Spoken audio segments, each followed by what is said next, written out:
Dia dan kamu mampu nggak ya bertahan dalam hubungan cinta terlarang ini?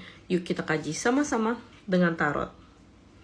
Yang mau private reading bisa klik linknya ada di bio aku atau save nomor aku kemudian chat ya.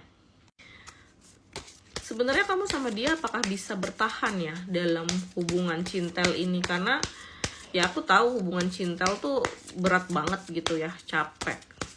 Kita buka di sini pesan semestanya. Oke. Aku ngerasa kedamaian kamu akan terganggu nih selama 3 bulan ke depan. Ya aku ngerasa sih ini akan intens di besok sampai 3 bulan ke depan tuh bener-bener yang kamu ngerasa kok saya takut ya dalam hubungan ini. Kok saya takut ditinggal, saya takut dia balik sama pasangan sahnya.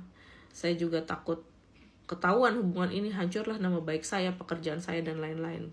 Bener nggak? Komen di kolom komentar ya.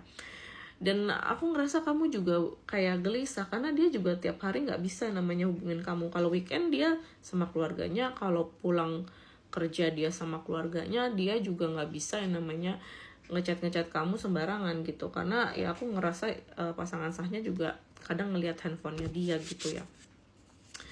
Kamu butuh pertolongan sebenarnya. Aku ngelihatnya di sini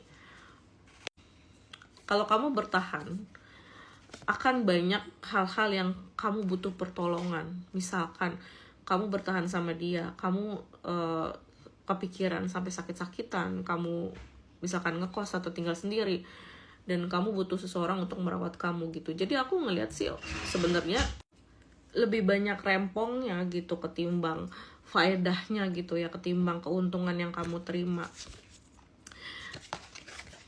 Di sini aku ngerasa dia juga akan cuek sih.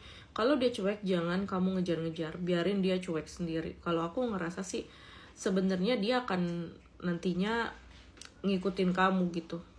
Dia tuh takut kehilangan kamu. Apakah dia bisa bertahan? Bisa kalau kamu tidak mengejar dan nggak ngasih spotlight ke dia, nggak ngasih manja-manja ke dia, dan berperilaku sebagai seseorang yang sebenarnya ngasih perhatian dan kasih sayang itu secara wajar gitu ya.